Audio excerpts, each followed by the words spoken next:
So you know when ENCE became really good, and like I say, they win all these clutch games. Like famously, it was Train was the most classic one because their CT side on Train would be like not that great because they weren't so skilled, but the amount of T rounds they could get. That's why they had to use all those setups on CT side. So I always used to think if you can be like the absolute best on that, like you've figured something out about the game. So if you remember, people, because obviously one of the cool things about ENCE is everything starts as a meme because it used to just be a little team that wasn't going to win, you know, and then eventually it becomes true. Like eventually, like they were kind of like, it was almost like all the shit about Alexi B's tactical, like half that shit seems true now. But here's the thing that always I thought was an amazing meme that people have so misread was, you know, when people heard that term Sisu in that Finnish term, that's like, you know, like grit or like determination. Yep. So here's the hilarious thing, dude. I made a whole, like, I can't remember if I made a video about this. I should if I haven't, because it's amazing.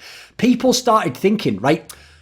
You have to remember, Lurpus, not a lot of people follow hockey in like modern sports. Like, not a lot of kids know it, and especially no Europeans do. It's just all Americans who do, basically, unless you're like from Sweden or Russia. So as a result, the only things they know about Finland are this. They are all robots. And then Sisu now, and ENCE. And then the third one is that famous sniper who killed like 700 fucking people because he's just a maniac. Yeah. Yeah, that fucking legend you get. So as a result, right, you're going to love this, Lurpus. They really think this is a real cultural thing they've taken because of ENCE.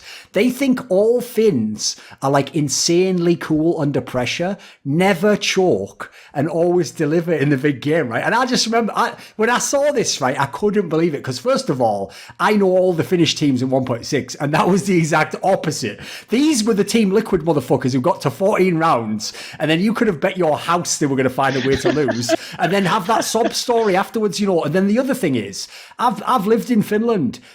Every year, Finland believes they're going to win the World Championship. And if you ever get to that final, again, listen, Lurpus, if I was a betting man, I don't give a fuck who's on the other side of that game. I'm putting my money. So, like, what do you think about this? Because do you agree with me? It actually is totally counter, in my opinion, to the real Finnish stereotype. It's just ENCE was a special team.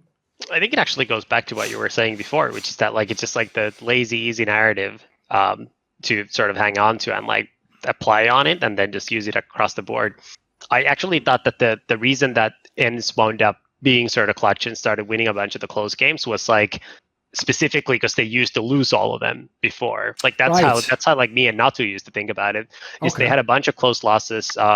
ESL Cologne, I think it was 2018. That was the first like big event where they did well. I think they beat Mouse and beat NIP maybe, and then lost to Navi. I think that might have been the matchups. I think so. And then they had a couple of close losses that fall, and they always just kind of fell short of like getting to like an interesting spot. And then I think the first tournament they won was actually the Star Ladder that you mentioned earlier. That was the very first one, and even that, like, they actually came close to losing against. It was like Vegas a 5-game map in the series, like exactly. A pretty bad team, but they finally won that. Then they won DreamHack Winner, and then I think that just kind of like flipped the switch. And I think that's how it works a lot of the time. That I think people just don't necessarily always appreciate when they haven't necessarily gone through it themselves. Is that like it's not that like. It's not that confident. It's like some random thing, like whether you have it or not. Like I always feel pretty confident about anything. It's just like how I am.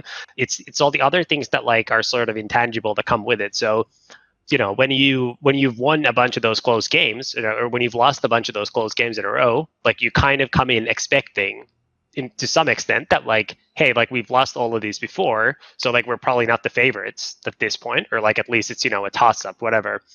But if you win a couple of them, eventually, the way you're going to start thinking about it is like, hey, like this is, you know, it's 14-14. Like these are the matches that we always win. Yes. They just get very comfortable. And that also impacts like, you know, other things that you don't necessarily think about, like how you communicate, like what you do. It's even like, you know, minor sounding things. Like if you know that you always win those games, you know, the other team thinks about that too. Yes. So they also might play different. It's a factor as a result. So I actually thought that team specifically, I think it was like those couple of wins that kind of like took him over the hump. And I still kind of think that the ENCE team with Sunny last fall, I think if they won a couple of those close games that they had initially with Sunny, because they did reasonably well at last Moscow. I think they like split a couple of games, had a couple of draws, just barely missed playoffs, and then they went to New York. I think they lost to G2 in like double OT from, I think it was like a pretty big lead or something. And they had a couple. Then they played DreamHack Malmo, I think it's like people were just like sick or something from travel or whatever.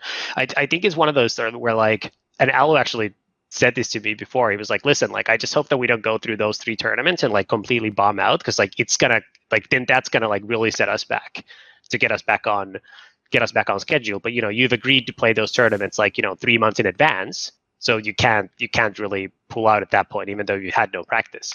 But I thought that if a couple of those games would have gone the other way, I think they potentially could have gotten to better form a lot sooner. And I think starting in the spring over the summer, and I think now they've done reasonably well in EPL, I think that might be getting there. And I don't think the difference between them and like some of the best teams is like as large as people might think. Like they were good enough to beat all these teams last year. I think it's like couple of wins their way. They had a good win against G2 today. It's all online for the time being, but get to play a couple of offline tournaments, get a couple of wins, and I think it might completely change. And I think that's how it works a lot of the time. It's just like 1 or 2 key wins that like completely change how the team feels, etc., that then snowball into bigger things that I think gets overlooked very often.